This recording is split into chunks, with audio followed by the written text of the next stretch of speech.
Merci. Christine Arrigui pour le groupe écologiste qui est à distance, je crois.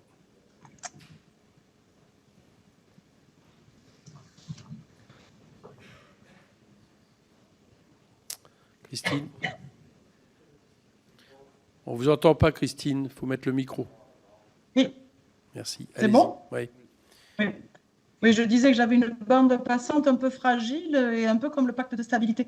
Donc, je vais essayer d'être concise dans mes questions. Alors, d'abord, je tenais à remercier Monsieur le Premier Président pour les avis du Haut Conseil qui nous ont été transmis dans un délai beaucoup plus raisonnable que celui du gouvernement, avec lequel il nous a transmis son pacte de stabilité, programme de stabilité, projet de loi relative aux résultats de la gestion portant approbation des comptes de l'année 2023 à 10h02 ce matin pour une audition cet après-midi. Cela me paraît être véritablement un procédé tout à fait regrettable, que ces saisines tardives et c'est surtout et ces communications tardives auxquelles nous devrions vraiment nous alerter et en tout cas nous imposer au gouvernement des pratiques qui soient plus respectueuses du Parlement. Alors, Monsieur le Premier Président, je vous ai entendu et j'ai noté que vous vous inquiétiez, ou en tout cas vous vous interrogiez comme nous sur le faible rendement de la rente inframarginale et ne vous satisfaisiez pas de la même façon que nous de la réponse du gouvernement concernant la question du prix de l'énergie. Alors, votre inquiétude qui rejoint la nôtre pourrait à la fois nous rassurer, ou plus exactement nous inquiéter, puisque malgré les experts qui vous entourent, vous n'avez peut-être pas réussi à comprendre pourquoi de 12 milliards d'euros qui étaient attendus, nous en arrivons cette année à 600 millions. Est-ce que vous auriez des éléments de nature à nous permettre de comprendre ce faible rendement de cette taxe que nous avions appelé de nos voeux auprès de Bruno Le Maire à plusieurs reprises, quand lui nous disait que les super-profits n'existaient pas et dont on attendait évidemment, alors même que le CAC 40 s'enflamme, un rendement bien plus élevé.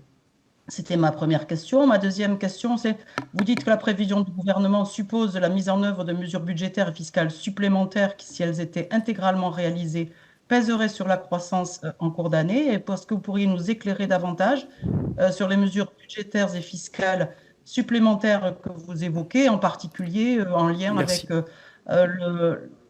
avec le pacte vert et en lien évidemment avec la transition écologique. Je vous remercie. Merci, Monsieur le Président. Merci, Madame la députée. Je crois qu'il s'agit là de questions qui, en réalité, vous devrez sans doute reposer au ministre des Comptes publics qui va me succéder dans cette salle virtuelle ou réelle, je ne sais pas.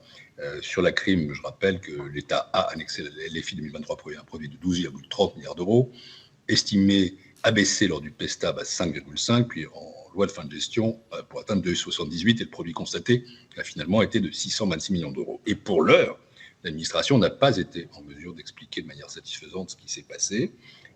En réponse aux observations provisoires de la Cour, c'était des notes d'exécution budgétaire, les trois directions de Bercy concernées ont de nouveau imputé cet écart à la seule baisse rapide des prix de l'électricité au premier semestre 2023. Reste à savoir si c'est le cas, 1, et 2, si c'était imprévisible. Et ça, c'est peut-être des questions que vous pouvez vous poser, ou que vous devez poser, ce n'est pas à moi de les suggérer. Pour ce qui est ensuite des mesures à prendre, là encore, c'est davantage du ressort du gouvernement que du mien. Simplement, ce que je voudrais noter, c'est que le Haut Conseil, dans son avis, dit que la documentation est très lacunaire. On évoque quand même maintenant des montants d'économies en dépenses qui sont considérables. 27 milliards, c'est le chiffre pour 2025. Mais on peut imaginer que la pente ne sera pas beaucoup moins pour les années suivantes. Comment faire Bon, là, et l'information du Haut Conseil et celle du Parlement, à ce stade, ce n'est pas totalement anormal, mais n'est pas de nature à me permettre de vous répondre de manière précise.